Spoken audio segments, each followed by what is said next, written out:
సిద్దిపేట జిల్లా హుస్నాబాద్లో మాజీ ప్రధాని దివంగత రాజీవ్ గాంధీ జయంతి వేడుకలను కాంగ్రెస్ పార్టీ నాయకులు ఘనంగా నిర్వహించారు. ఈ సందర్భంగా రాజీవ్ గాంధీ చిత్రపటానికి పుష్పాంజలి ఘటించి నివాళులర్పించారు. నేడు భారతదేశం సాంకేతికంగా అభివృద్ధి చెందుతుంటే దానికి రాజీవ్ గాంధీ ప్రధానిగా ఉన్న సమయంలో చేసిన సంస్కరణలే దోహదం చేశాయని కాంగ్రెస్ నాయకులు అన్నారు.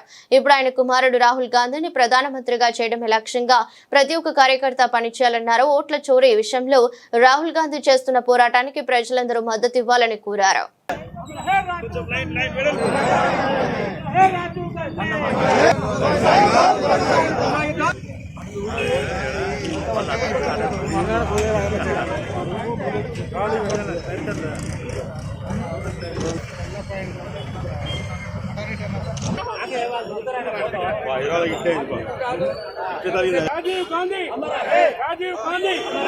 రాజీవ్ గాంధీ ఆశయ ఓకే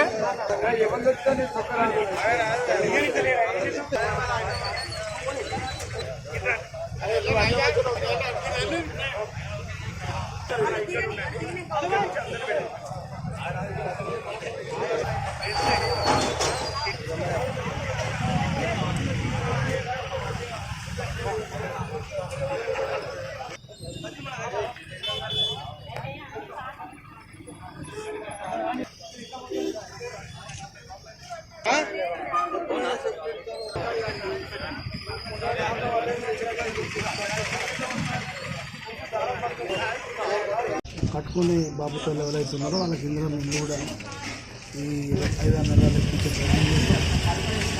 కంపల్సరీ ఇవన్నీ అభివృద్ధి చేయాలని ఇందిరాగాంధీ నెహ్రూ తర్వాత రాజీవ్ గాంధీ లాంటి వాళ్ళు మన దేశానికి ప్రధానమంత్రులై చాలా గొప్ప గొప్ప పనులు చేశారు. ఈ నెలలోనే 14వ తారీఖు నాడు ఇంజనీరింగ్ కాలేజ్ ఓపెన్ అయింది. ఇంజనీరింగ్ కాలేజ్ ఓపెన్ అయిందంటే ఇప్పుడు ఈ మోడల్ లెవెల్ చదువుతలేని చదువుతున్నారు. ప్రతి సంవత్సరం చదువుతారు, లేదా 2 సంవత్సరాలు వాళ్ళని చదువుతారు. అంటే ఇంజనీర్ చదవాలంటే ఒకప్పుడు హైదరాబాదు, వరంగల్, కరీంనగర్ పోయేటువంటి పరిస్థితి ఉంది. మన ఊళ్ళోనే సైకిల్ మోటార్ పోయి నడిచిపోయి వచ్చే దూరంగా ఇంజనీరింగ్ కాలేజ్ వచ్చింది, మనకు ఆడియో వచ్చింది.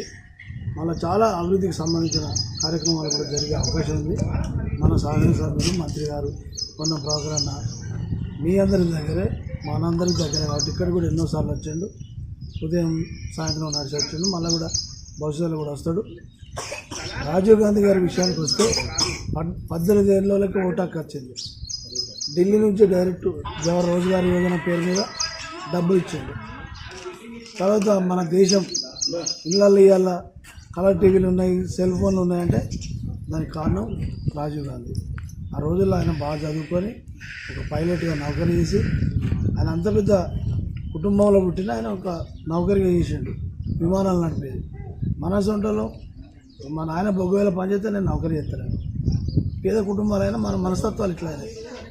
వాళ్ళంతా గొప్పలైనా అట్లా వాళ్ళు పనులు చేసారు. ఎప్పుడైతే ఇందిరాగాంధీని సిక్కు తీవ్రవాదులు చంపారో ఆయన ప్రధానమంత్రి అయ్యాడు. మళ్ళా ఈ దేశానికి బాగా నష్టమైనటువంటి పని ఎల్టీటీ తీవ్రవాదులు చెప్తా అంటే తను అడ్డుకుంటే మానవ బాంబు రూపంలో ఆయన చనిపోయిండు. ఈ దేశానికి ఎంతో సేవ చేసినటువంటి కుటుంబం వాళ్ళది. స్వాతంత్ర ఉద్యమంలో వాళ్ళ తాత, వాళ్ళ ముత్తాతలు ఏళ్ళకేళ్ళు జైలు ఉన్నారు, లక్షలాది కోట్లాది రూపాయలు ఖర్చు పెట్టారు. ఇప్పుడు ఏదైతే రాజీవ్ గాంధీ కొడుకున్నాడో రాహుల్ గాంధీ కొన్ని వేల కిలోమీటర్లు నడుస్తాడు.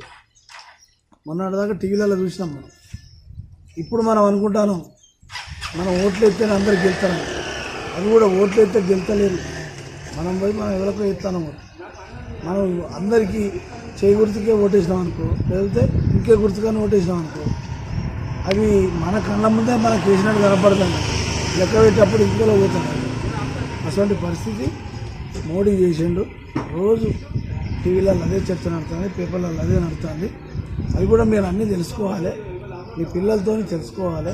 మీ పిల్లలను పేపర్ చదవమనాలి, టీవీ చూడాలి. మీరు కూడా మీరు అదేదో వచ్చినాన్ని అన్నీ సీరియల్ చూసుడు, మొగిలి రేకులు అవన్నీ బంద్ పెట్టుర్రి. అవన్నీ చూస్తే మీ ఆరోగ్యాలు ఖరాబ్ అవుతాయి. ప్రతి మన ఇంట్లో సగం పంచాలు ఉంటే మన పక్కన ఉంటే ఇంట్లో సగం పంచాలు ఉంటాయి. అవి 2 కలిపితే ఒక వీడియో స్టోరీ అవుతుంది. అంటే ఈ సందర్భంగా మీ దృష్టికి తీసుకొస్తున్నా.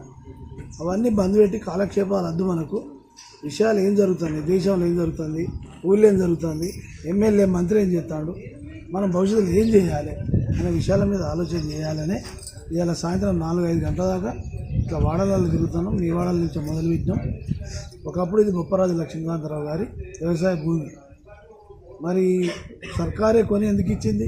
ఇందిరాగాంధీ ఆ చట్టం తెచ్చింది 1974 వెల్ఫేర్ అండ్ సంక్షేమ చట్టం తీసుకొచ్చింది. భారత రాజ్యాంగంలో సర్వసత్తాక సామ్యవాద లౌకిక గణతంత్ర ప్రజాస్వామ్య దేశం చేసింది. అంతకుముందు లౌకిక లేదు, అంతకుముందు సామ్యవాద లేదు భారత రాజ్యాంగం. అవి కావాలంటారు బీజేపీలు. అవి కావాలంటే మీకు ఇల్లు ఇద్దు అన్నట్టు, మీకు నౌకర్లు ఇద్దు అన్నట్టు. రోజు గంగ నీళ్ళు తాగుతూ బతుకం, మనం గంగ నీళ్ళు తాగుతూ బతుకుతాం. ఏదైతే మనం ఏ దేవునికి వ్యతిరేకం కాదు. మన తల్లిదండ్రులు మనం కూడా వేమవాడ పోతాం, తిరుపతి పోతాం, సమ్మకు పోతాం, వస్తాం. అవే రోజు ఏమంటే మన పొలాలు వెళ్తున్నాలి, నాట్లు వెళ్ళాలి, ఎవరు కలవాలి, ఎవరు పని చేయాలి, ఎవరు బంగ్లాలు కట్టాలి, మనం పని చేసుకొని బతకాలి, ఇంకోళ్ళు బతకడానికి అవకాశం కలిగాలి. అభివృద్ధి పనుల నిర్మాణ పనులలో మనం ఉండాలి. మన పిల్లలు పెద్ద చదువుకోవాలి. కాబట్టి ఇక్కడ తక్కువ మంది ఉండొచ్చు ఉద్యోగస్తులు. రాబోయే రోజుల్లో చాలామంది ఉద్యోగాలు వస్తాయి. ఒక అమ్మాయి ఇప్పుడు చూసినా నేను చాలా చిన్నపిల్ల, 10th లెవెలే అనిపిస్తుంది. ఆమె వకీల్ అయిందట, వకీల్ సాబ్తో పోతాను. అట్లాంటి వాళ్ళు ఎంతమంది రావాలి, వకీళ్ళు, డాక్టర్లు, ఇంజనీర్లు వస్తే. ఇది ఒకనాడు సర్కారు ఇచ్చింది కావచ్చు ఈ స్థలం. ఈ స్థలమే శాశ్వతం ఉండద్దు. మీకు ఈ స్థలం మీకు ఉండాలి.